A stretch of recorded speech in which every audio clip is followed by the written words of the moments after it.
Humans have both the urge to create and destroy. इंसानों में ना क्रिएट करने और डिस्ट्रॉय करने की दोनों की इंक्लिनेशन होती है। देखो हिस्ट्री ना हमें बहुत सारे एग्जाम्पल्स देती हैं इंसानों की क्रिएटिविटी और इंसानों के इनोवेशन की। आप इजिप्ट के पिरामिड्स देखिए, ताजमहल देखिए, आज की लेटेस्ट टेक्नोलॉजीज जैसे एआई देखिए।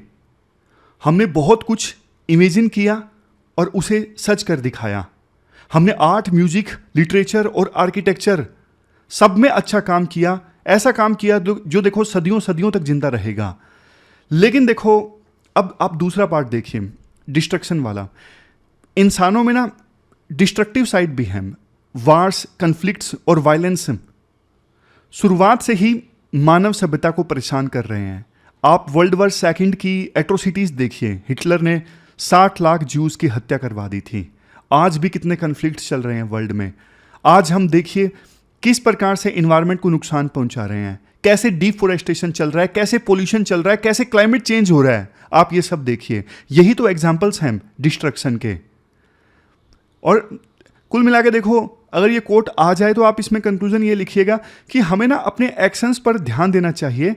हम वर्ल्ड को बेहतर बना सकते हैं, हम एक बैलेंस इस्टेब्लिश कर सकते हैं। ये बात देखो सच है कि इंसानों की अपनी नीड्स हैं, लेकिन उन नीड्स को पूरा करने के लिए ऐसा नहीं कि हम नीड को छोड़ दें और ग्रीड को अपना लें।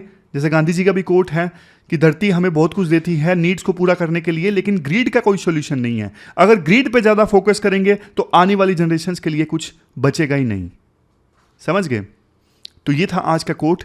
डेट आज की 7 मई 2024 है। आज 3 इश्यूज हम डिटेल से डिस्कस करेंगे। सबसे पहला issue secularism of Indian science से संबंधित है। उसके बाद दूसरा आर्टिकल इंडिया की ऑनलाइन गेमिंग इंडस्ट्री से संबंधित है। फिर मुल्ला पेरियार डैम जिसको लेकर डिफरेंस है केरला और तमिलनाडु के बीच में। और कल जो वीडियो डाली थी ना उसमें शायद 4 मिनट के लिए वॉइस नहीं है ना। लेकिन देखो एक बार वीडियो डल जाती है ना तो फिर यूट्यूब ही कर सकता है जो कुछ कर सकता है। मतलब बाद में मैं कुछ नहीं कर सकता। एक बार वीडियो अपलोड हो गई तो दोबारा अपलोड हाँ की जा सकती है, लेकिन मैंने की नहीं। मुझे लगा कि कन्फ्यूजन हो जाएगा कुछ लोगों में, तो इसलिए दोबारा अपलोड नहीं की। अगर आप बोलोगे कमेंट बॉक्स में कि उसको दोबारा अपलोड करना है तो कोई सोल्यूशन निकाल लेंगे। शायद 4 मिनट के लिए बीच में वॉइस नहीं है, 7:30 के बाद। तो चलिए डिस्कशन स्टार्ट करते हैं। इसके बाद नेक्स्ट आर्टिकल इंडियन साइंस के सेकुलरिज्म से संबंधित है। आप देखो सिलेबस में जीएस पेपर 1 के इस टॉपिक से आर्टिकल को रिलेट कर सकते हो। ये जो तस्वीर आप देख रहे हो ना, ये देखो 17 अप्रैल की तस्वीर है। 17 अप्रैल को ना रामनवमी थी। इस दिन ना secretary of department of science and technology ने ना ये अनाउंस किया कि हमने ना इंडियन इंस्टीट्यूट ऑफ एस्ट्रोफिजिक्स की सहायता से सूर्य तिलक प्रोजेक्ट को कंप्लीट कर लिया। ये सूर्य तिलक प्रोजेक्ट क्या है? सूर्य तिलक प्रोजेक्ट देखो ये था मिरर्स और लेंसेज की सहायता से ये इंश्योर करना कि सूर्य की किरणें ना सीधा भगवान राम यानी अयोध्या के राम मंदिर में रामलल्ला की जो आइडल है ना, बिल्कुल रामलल्ला के माथे पर सूर्य की किरणें आए, ये इंश्योर करना मिरर्स और लेंसेज की सहायता से। ये था सूर्य तिलक प्रोजेक्ट। इस प्रोजेक्ट में किसने मदद की? इंडियन इंस्टीट्यूट ऑफ एस्ट्रोफिजिक्स के एक्सपर्ट्स ने।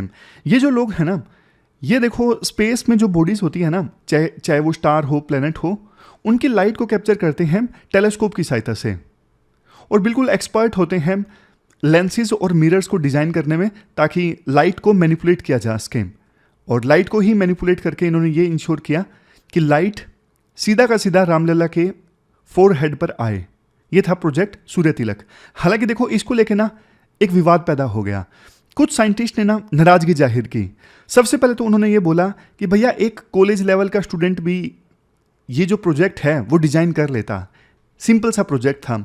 आपने इंडियन इंस्टीट्यूट ऑफ एस्ट्रोफिजिक्स के एक्सपर्ट्स को बुलाया इस सिंपल से प्रोजेक्ट को कंप्लीट करने के लिए। दूसरा कंसर्न साइंटिस्ट ने ये जाहिर किया, देखो ये जो इंडियन इंस्टीट्यूट ऑफ एस्ट्रोफिजिक्स है ना, ये department of science and technology के अंतर्गत एक ऑटोनोमस बॉडी है। अब इनको आपने एक रिलीजियस सेरेमनी में इन्वॉल्व किया। संविधान में साइंटिफिक टेम्पर की बात की गई है, संविधान कमिटेड है, साइंटिफिक टेम्पर के प्रति, तो आपने ना संविधान की वैल्यूज का वायलेशन किया। आपको ना इस बॉडी को एक रिलीजियस सेरेमनी में नहीं इन्वॉल्व करना चाहिए था। साइंटिफिक टेम्पर का क्या मतलब होता है? देखो, साइंटिफिक टेम्पर का मतलब ये होता है, सिंपल भाषा में बोलूं, कि आपको जो बोला जाता है ना, उस पर सीधा सीधा आप विश्वास मत करो। जो भी व्हाट्सएप के थ्रू आपके पास में आता है या फिर किसी ने आपको बोल दिया, आप क्वेश्चन करो, आप सबूत मांगो, क्या एविडेंस है। सीधा सीधा आप विश्वास ना करो जो भी आपको बोला जाता है। ये होता है साइंटिफिक टेम्पर, कि आप एविडेंस के आधार पे आप अपना डिसीजन लेते हो, अपना व्यू बनाते हो, अपनी ओपिनियन बनाते हो। वैसे देखो, आजाद भारत में शुरुआत में नेहरू ने ये टर्म यूज की थी, साइंटिफिक टेम्पर, और फंडामेंटल ड्यूटी में जिक्र है साइंटिफिक टेम्पर का। लेकिन देखो, नेहरू से पहले भी बहुत सारे रिफॉर्मर आए, जैसे राजा राम मोहन राय, पीसी रे, और आज़ाद भारत में सतीश धवन, अब्दुल रहमान, पीएम भार्गव। इन सभी साइंटिस्ट ने ना साइंटिफिक टेम्पर की हमेशा वकालत की है। और जहां पे देखो हम साइंटिफिक टेम्पर की बात करते हैं ना, साइंटिफिक टेम्पर और दूसरी तरफ रिलीजियस प्रैक्टिसेस, दोनों के बीच में ना आपको हमेशा डिफरेंसेस देखने को मिलेंगे। क्यों देखने को मिलेंगे? जैसा मैंने आपको बताया, देखो, साइंटिफिक टेम्पर का तो मतलब ही ये है कि आप एविडेंस के आधार पे ओपिनियन बनाओ, किसी चीज पे वैसे की वैसे विश्वास मत करो, रैशनल थिंकिंग, लॉजिक के आधार पे सोचो, प्रूफ के आधार पे सोचो। लेकिन रिलीजन में क्या होता है, अलग अलग धर्मों में फेथ पे चलती हैं कुछ चीजें, विश्वास पे चलती हैं। कई बार प्रूफ नहीं मांगा जाता, विश्वास को माना जाता है कि हाँ विश्वास है, फेथ सब कुछ है। तो रिलीजियस प्रैक्टिसेस और साइंटिफिक टेम्पर दोनों के बीच में हमेशा डिफरेंसेस आपको देखने को मिलेंगे। पिछले 20 सालों में देखो, कुछ ऐसी चीजें हुई हैं जिससे ना रिलीजियस प्रैक्टिसेस और साइंटिफिक टेम्पर के बीच में जो डिबेट है ना, वो बार बार इमर्ज होकर आ जाती है। जैसे देखो, प्रपोजल दिया गया कि कॉलेज के करिकुलम में ना वैदिक एस्ट्रोलॉजी को इंक्लूड किया जाए। अब एस्ट्रोलॉजी क्या होता है? एस्ट्रोलॉजी ये होता है कि स्पेस में जो प्लैनेट्स मौजूद है ना, अब वो कैसे रिवॉल्व करते हैं, कैसे घूमते हैं, उनकी लोकेशन ह्यूमन बींग्स के लाइव्स पे इन्फ्लुएंस डालती हैं। अब कुछ लोग इसे मानते हैं कि हाँ ये चीज़ सच है, प्लैनेट्स की जो मूवमेंट्स हैं वो धरती पर मौजूद ह्यूमन बींग्स के लाइव्स पर इन्फ्लुएंस डालती हैं। और साइंटिफिक एविडेंस ये बोलते हैं कि ऐसा कुछ नहीं होता, एस्ट्रोलॉजी कुछ नहीं है, टोटल बकवास है। लेकिन जो लोग मानते हैं उनका फेथ है कि हाँ ऐसा होता है। तो यहां पे टकराव है। वैसे आप बताइए कमेंट बॉक्स में, आपको क्या लगता है कि एस्ट्रोलॉजी सही होती है? मतलब स्पेस में प्लैनेट्स की मूवमेंट्स क्या धरती पर हमारे जीवन पर असर डालती हैं, हमारे जीवन को डिसाइड करती हैं? कमेंट बॉक्स में आप बताइएगा। इसके बाद नेक्स्ट, इवन देखो, कई बार ऐसा क्लेम किया जाता है कि एंशिएंट इंडियन जो है वो हवाई जहाज उड़ाते थे, लेकिन कोई ऐसा एविडेंस नहीं मिला है, कोई ऐसा प्रूफ नहीं मिला है कि हाँ एंशिएंट इंडियन, हड़प्पा संस्कृति के लोग या फिर मोरन टाइम में उनके पास में प्लेन था। ऐसा कोई भी एविडेंस नहीं है। वैसे देखो, इंटरेस्टिंग चीज ये है, एक और संस्थान जिसको स्टेट से फंडिंग मिलती है और जो council of scientific and industrial research यानी CSIR के अंतर्गत आता है, नाम है central building research institute, CBRI। इस संस्थान ने ना राम मंदिर के कंस्ट्रक्शन में मदद की थी, लेकिन इस चीज पर किसी ने सवाल नहीं उठाए। शायद देखो इसलिए कि CBRI की जो मदद है ना, इसे साइंटिफिक नहीं माना गया उन एक्सपर्ट्स के द्वारा जो अब विरोध कर रहे हैं। बट देखो, राइटर का पॉइंट ये है, हमारे देश में ना हमेशा से देखो 2 एग्जांपल्स राइटर देते हैं जहां देखो यूरोप में ना साइंस और रिलीजन के बीच में ना हमेशा जबरदस्त लड़ाई देखने को मिली है। जैसे गैलीलियो, कोपरनिकस, ये जो लोग थे ना, इन्होंने ये बोला कि अर्थ जो है वो सन के चारों ओर चक्कर लगाता है। अदरवाइज तो इनसे पहले तो चर्च का ये मानना था कि ना सन अर्थ के चारों ओर चक्कर लगाता है। लेकिन जब गैलीलियो वगैरह ने ये बात बोली तो चर्च ना बहुत ज़्यादा नाराज हो गया गैलीलियो और दूसरे साइंटिस्ट से। गैलीलियो को तो इवन हाउस अरेस्ट कर दिया गया था उनका, नज़रबंद कर दिया गया था। बट हमारे देश में ना धर्म और साइंस दोनों ना एक दूसरे को दोनों ने एकोमोडेट किया है। जैसे एग्जाम्पल दिया जाता है, उड़ीसा में कोणार्क का सूर्य मंदिर है। कोणार्क का सूर्य मंदिर आप देखोगे ना, उसमें भी गर्भगृह में एकदम से लाइट आती है, शायद आपने सुना होगा। मतलब इंजीनियरिंग और एस्ट्रोनॉमी का अद्भुत नमूना है कोणार्क का सूर्य मंदिर। बहुत सारी चीज़ों का मिश्रण है। धर्म तो चलो है ही क्योंकि मंदिर है, उसके अलावा एस्ट्रोनॉमी, इंजीनियरिंग, सब का कॉम्बिनेशन है। और कितना पहले बना था कोणार्क का सूर्य मंदिर। तो इंडिया में ना साइंस जो है वो रिलीजन को लेके हमेशा से एकोमोडेटिव रही है। एक एग्जाम्पल दिया जाता है, जैसे देखो जब देश आज़ाद हुआ ना, तो उस समय ना हमारे देश में देश के अलग अलग रीजन्स में ना लोकल कैलेंडर को फॉलो किया जाता था। जैसे नॉर्थ इंडिया में अलग कैलेंडर, साउथ इंडिया में अलग कैलेंडर, फेस्टिवल्स भी अलग अलग दिन सेलिब्रेट होते थे। ये दिक्कत थी। नॉर्थ इंडिया में पता लगा दिवाली सेलिब्रेट हो रही है 4 नवंबर को, और साउथ इंडिया में 5 या 6 नवंबर को, 7 नवंबर को। तो ना ये दिक्कत शुरू में थी। नेहरू ने ना मेघनंद साहम, ये उस समय के फेमस एस्ट्रोफिजिस्ट थे, इनको बोला नेहरू ने कि आप ना पूरे देश के लिए एक ही कैलेंडर बनाओ। तो इन्होंने ना मेघनाथ साहा ने बढ़िया सा कैलेंडर बनाया जो हम प्रीलिम में पढ़ते हैं 1956 में, जिसे साका कैलेंडर के नाम से भी जाना जाता है। और नया साल इस इंडियन नेशनल कैलेंडर या फिर साका कैलेंडर के हिसाब से कब स्टार्ट होता है? शायद 21 मार्च को होता है ना, कमेंट बॉक्स में आप बताइएगा। और इन्होंने जो कैलेंडर बनाया ना मेघनाथ साहा ने, वो देखो जो ग्रिगोरियन कैलेंडर है ना जिसमें 30 और 31 दिन होते हैं, उसके हिसाब से मैच करता है। तो पूरे देश में कैलेंडर के हिसाब से यूनिफॉर्मिटी लाने की कोशिश की गई। और यह काम किसने किया? मेघनाथ साहा, जो कि एक एस्ट्रोफिजिस्ट थे। मतलब उस समय भी साइंटिस्ट जो थे वो धर्म को लेके एकोमोडेटिव थे। हाँ देखो, वो बात अलग है कि आज भी ऐसा नहीं है कि पूरे देश में साका कैलेंडर को ही फॉलो किया जाता है। अलग अलग रीजन्स में लोकल जो कैलेंडर है ना, वो आज भी प्रचलित हैं और उनकी काफ़ी मान्यता है, और लोकल कैलेंडर्स के हिसाब से चीज़ें चलती हैं। लास्ट में राइटर कंक्लूजन में कहते हैं, department of science and technology को ना सूर्य तिलक जैसे प्रोजेक्ट के लिए ना पोजिशनल एस्ट्रोनॉमी सेंटर को इन्वॉल्व करना चाहिए था। ये जो पोजिशनल एस्ट्रोनॉमी सेंटर है ना, ये इंडियन मेट्रोलॉजिकल डिपार्टमेंट के अंतर्गत आता है, और कैलेंडर कमेटी रिपोर्ट के आधार पर इस सेंटर को इस्टेब्लिश किया गया था, पोजिशनल एस्ट्रोनॉमी सेंटर। इसका काम क्या है? ये देखो ना, पोजिशनल एस्ट्रोनॉमी सेंटर हर साल ना एक डॉक्यूमेंट रिलीज करता है जिसमें बताया गया होता है कि साल में इस दिन छुट्टी रहेगी, ये फेस्टिवल इस दिन सेलिब्रेट किया जाएगा। ये काम है इस पोजिशनल एस्ट्रोनॉमी सेंटर का। ये जो सेंटर है ना, बहुत सारी चीज़ें देखता है, जैसे सन और मून की पोजीशन क्या है, और साल के पर्टिकुलर किस हिस्से में प्लैनेट्स की लोकेशन क्या रहेगी, ताकि एस्ट्रोनॉमर्स और एस्ट्रोलॉजर्स दोनों की हेल्प की जा सकें। तो इसकी तरफ ज़्यादा मूव करना चाहिए था सूर्य तिलक प्रोजेक्ट के लिए। इसके अलावा भी देखो, department of science and technology ने ना काफ़ी सारे ऐसे प्रोजेक्ट्स को फंडिंग दी है, जैसे सत्यम प्रोजेक्ट है, साइंस एंड टेक्नोलॉजी ऑफ योग एंड मेडिटेशन। अब तक देखो इस प्रोजेक्ट पे जितनी भी रिसर्च हुई है, मतलब योग एंड मेडिटेशन पे जितनी भी रिसर्च हुई है ना, कुछ खास रिवील नहीं हुआ है, ऐसा कुछ निकल के सामने नहीं आया है जो पहले ना पता हो हमें।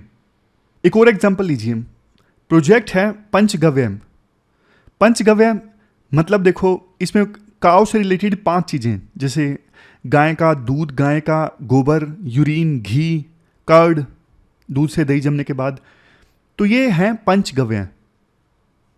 इनकी क्या मेडिसिनल प्रॉपर्टीज़ हैं, इस पर रिसर्च करने का काम IIT दिल्ली को दिया गया था, लेकिन कोई खास प्रूफ नहीं सामने आया, मतलब कोई खास रिसर्च अभी तक सामने नहीं आई है पंचगव्य से संबंधित।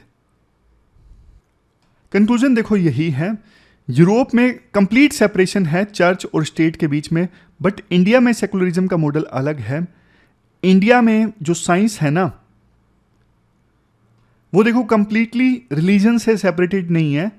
हमारे देश में जो साइंस है ना, वो रिलीजन्स को कभी कभार एकोमोडेट कर लेती हैं, और उसी का एग्जाम्पल है ये प्रोजेक्ट सूर्य तिलक। चलते हैं आगे। इसके बाद नेक्स्ट आर्टिकल इंडिया की ऑनलाइन गेमिंग इंडस्ट्री से संबंधित है। आप ना सिलेबस में जीएस पेपर 3 के इस टॉपिक से आर्टिकल को रिलेट कर सकते हो। देखो, कुछ दिनों पहले की ये बात है, प्रधानमंत्री मोदी ना इंडिया के टॉप गेमर्स से मिले और काफ़ी सारे इश्यूज़ पे डिस्कशन हुई। जैसे ना आजकल ऐसे ऐसे गेम आने लगे हैं जो इंडिया के मिथोलॉजी पे आधारित हैं, इंडिया के कल्चर से रिलेटेड हैं, कैसे ज़्यादा इनोवेशन लाया जा सकता है ऑनलाइन गेम्स में। इसके अलावा कैसे महिलाओं की जो भागीदारी है ज़्यादा सुनिश्चित की जा सकती है, फ़र्क क्या है स्किल गेमिंग में और गैम्बलिंग में। मतलब काफ़ी सारे इश्यूज़ पे चर्चा हुई। राइटर कहते हैं देखो, ऑनलाइन गेमिंग इंडस्ट्री जो है वो इंडिया के डिजिटल इंडिया के विजन में काफ़ी ज़्यादा अहम स्थान रखता है। आगे हम कुछ डेटा भी डिस्कस करेंगे। जैसे ये देखो, फाइनेंशियल ईयर 2020 से लेकर फाइनेंशियल ईयर 2023 के बीच में ऑनलाइन गेमिंग इंडस्ट्री इंडिया में एनुअली 28% की रेट से ग्रो हुई है, और फाइनेंशियल ईयर 2028 आते आते ग्रोथ देखो 33,243 करोड़ तक की हो जाएगी। मतलब आगे भी कम से कम 15% की तो एनुअल ग्रोथ रहेगी। और बात सिर्फ देखो पैसों की नहीं है, मतलब गेमिंग इंडस्ट्री जो है बहुत सारे लोगों को डायरेक्ट और इनडायरेक्ट एम्प्लॉयमेंट देती है, और इंडिया की ताकत है आईटी इंडस्ट्री में। तो इंडिया अपनी इस ताकत का ना फर्दर यूज कर सकता है गेमिंग सेक्टर में भी वर्ल्ड पावर बनने के लिए, क्योंकि ग्लोबल लेवल पे भी ना गेमिंग इंडस्ट्री का ग्रोथ काफ़ी ज़्यादा है। जैसे 2021 में ना ग्लोबल लेवल पे गेमिंग इंडस्ट्री की जो वैल्यू थी $300 बिलियन को पार कर गई थी। इवन देखो मूवी और म्यूजिक इंडस्ट्री से भी ज़्यादा, दोनों को अगर मिला भी दें तो भी ऑनलाइन गेमिंग इंडस्ट्री की वैल्यू ज़्यादा। और देखो स्कोप कितना ज़्यादा है मैं आपको बताता हूँ। ये $300 बिलियन की जो ऑनलाइन गेमिंग की मार्केट ना, इसमें इंडिया का कंट्रीब्यूशन सिर्फ 1.1% है। तो सोच के देखिए इंडिया कितना ज़्यादा कंट्रीब्यूट कर सकता है फर्दर। और वैसे भी देखो सरकार ने ये डिसाइड किया है जल्द ही इंडिया में ना $1 ट्रिलियन की तो डिजिटल इकोनॉमी बनानी है। $5 ट्रिलियन की इकोनॉमी इंडिया को बनाना है वो अलग चीज़ है, सिर्फ $1 ट्रिलियन की तो डिजिटल इकोनॉमी बनानी है। इसी चक्कर में सरकार ने ना एक टास्क फोर्स का गठन किया। नाम है ये टास्क फोर्स का animation visual effect gaming comic and extended reality task force. ये ministry of information and broadcasting ने गठित की थी कमेटी, ताकि इस सेक्टर में इंडिया आगे निकल सके। इसके अलावा सरकार ने यह भी डिसाइड किया कि भैया गेमिंग के लिए ना जो मिनिस्ट्री ऑफ इलेक्ट्रॉनिक्स है ना, ministry of electronics information and technology, ये नोडल मिनिस्ट्री होगी। मतलब कैसे इंडिया को आगे ले जाना है गेमिंग इंडस्ट्री में, जो गेम वाले डेवलपर्स हैं उनकी क्या प्रॉब्लम्स हैं, सब चीज़ों के लिए जो नोडल मिनिस्ट्री है ना वो यही है, ministry of electronics and technology. उसके बाद में गेमिंग इंडस्ट्री के लिए कई सारे रेगुलेशंस सरकार ने इंट्रोड्यूस किए। IT intermediary guidelines and digital media ethics code rules 2021 के अंतर्गत, ये नीचे देखिए। और सरकार ने क्लैरिफाई भी किया, गेम में जो पैसे जीतते हैं ना तो टैक्स डिडक्शन पे लेके कुछ डाउट्स थे, उनको सरकार ने क्लैरिफाई किया, क्योंकि सरकार चाहती है हमारे देश में गेमिंग इंडस्ट्री ग्रो हो। इन सारे स्टेप्स से ना, ये सरकार ने सारे जो स्टेप्स लिए कि इलेक्ट्रॉनिक्स मिनिस्ट्री को नोडल मिनिस्ट्री बनाया, ये टास्क फोर्स गठित की, इन सब से ना गेमिंग इंडस्ट्री में थोड़ा एक क्लैरिटी आई है, कॉन्फिडेंस आया है कि हाँ सरकार हमें सपोर्ट करेगी। तो काफ़ी स्कोप है इनोवेशन लाने का। हालांकि देखो राइटर कहते हैं कुछ अनरिजोल्व्ड इश्यूज भी हैं जिन पे सरकार को ध्यान देने की आवश्यकता है। जैसे देखो आईटी रूल्स 2021 में ना एक सेल्फ रेगुलेटरी बॉडी को गठित करने का प्रोविजन किया गया था। जब देखो कोई इंडस्ट्री ग्रो कर रही होती है ना, तो उस इंडस्ट्री में सेल्फ रेगुलेटरी बॉडी हो तो बहुत बढ़िया है। जैसे एडटेक बहुत ग्रो कर रहे हैं आजकल, हालांकि बायजू फेल हो गया, तो एडटेक का भी अपना एक सेल्फ रेगुलेटरी बॉडी है। बट गेमिंग इंडस्ट्री में ना अभी तक सेल्फ रेगुलेटरी बॉडी ना बनी नहीं है। प्रोविजन था 2021 के आईटी रूल्स में, लेकिन बनी नहीं है। फर्दर देखो जुलाई 2021 में जीएसटी काउंसिल की मीटिंग हुई थी, और इसमें जीएसटी काउंसिल ने डिसाइड किया कि जो ये ऑनलाइन गेम्स होते हैं ना, इसमें टोटल बैट का जो फेस वैल्यू है ना, उस पे 28% टैक्स लगेगा। तो उस समय हमने आर्टिकल भी डिस्कस किया था कि ऑनलाइन गेमिंग इंडस्ट्री ने बोला कि हम बर्बाद हो जाएंगे, ऐसा मत करिए। अब देखो एक्सपर्ट्स ये कहते हैं, आप ये देखिए कि कौन सा गेम ऑफ स्किल है और कौन सा गेम ऑफ चांस है। अब जैसे चेस है, चेस एक गेम ऑफ स्किल है, और ऑनलाइन बैटिंग है, बैटिंग वाले कुछ गेम्स हैं वो चांस वाले गेम्स हैं, लक वाले गेम्स हैं। तो जो स्किल वाले गेम्स हैं ना, उनमें आप इतना टैक्स मत लगाइए।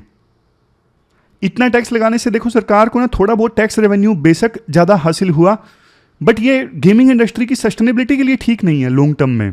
ये जो इंडस्ट्री है बहुत सारे लोगों को जॉब्स देती है, तो सरकार को ये अपना ये फैसला फिर से रिकंसिडर करना चाहिए।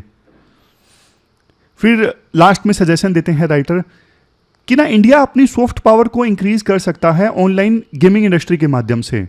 जैसा शुरुआत में मैंने आपको बताया ना, ये मिथोलॉजी से संबंधित गेम्स हैं, इंडिया के कल्चर से संबंधित गेम्स हैं, स्टोरीज, लेजेंड्स, फोकलोर यानी लोक कथाएं, इन सब से संबंधित गेम्स ज़्यादा बनेंगे तो इंडिया की सॉफ्ट पावर बढ़ेगी, क्योंकि इन चीज़ों के बारे में लोगों का जो इंटरेस्ट है, इवन दूसरे देशों के लोगों का जो इंटरेस्ट है वो इंक्रीज होगा। और सरकार को ना कंसर्टेड एफर्ट्स लगाने होंगे ताकि गेमिंग इंडस्ट्री में महिलाओं का जो पार्टिसिपेशन है वो इंक्रीज किया जा सके, ज़्यादा डाइवर्सिटी और इंक्लूसिविटी आए। ऐसा नहीं कि अमीर अमीर लोग जो हैं वो गेम खेल रहे हैं और रूरल एरियाज़ के लोगों को पता ही नहीं है गेम के बारे में क्या क्या चीज़ है, ऐसा नहीं। इंक्लूसिविटी और डाइवर्सिटी भी होनी चाहिए गेमिंग इंडस्ट्री में। तो ये पूरा आर्टिकल हमने डिस्कस किया, चलते हैं आगे। इसके बाद नेक्स्ट आर्टिकल मुल्ला पेरियार डैम से संबंधित है। आप देखो जीएस पेपर सेकंड में इस टॉपिक से आर्टिकल को रिलेट कर सकते हो। सबसे पहले क्वेश्चन है आपसे, ये मुल्ला पेरियार डैम कहाँ पर है? ये देखो केरला के ना इडुक्की डिस्ट्रिक्ट में है, पेरियार नदी पे। लेकिन देखो इस डैम को लेके ना डिस्प्यूट है केरल और तमिलनाडु के बीच में। क्यों डिस्प्यूट है? देखो बेशक ये जो डैम है पेरियार नदी के ऊपर है केरला के इडुक्की डिस्ट्रिक्ट में, लेकिन बहुत साल पहले ना तमिलनाडु और केरला के बीच में एक एग्रीमेंट साइन हुआ था कि इस डैम का मालिकाना हक रहेगा तमिलनाडु के पास में और तमिलनाडु ही इस डैम को ऑपरेट करेगा।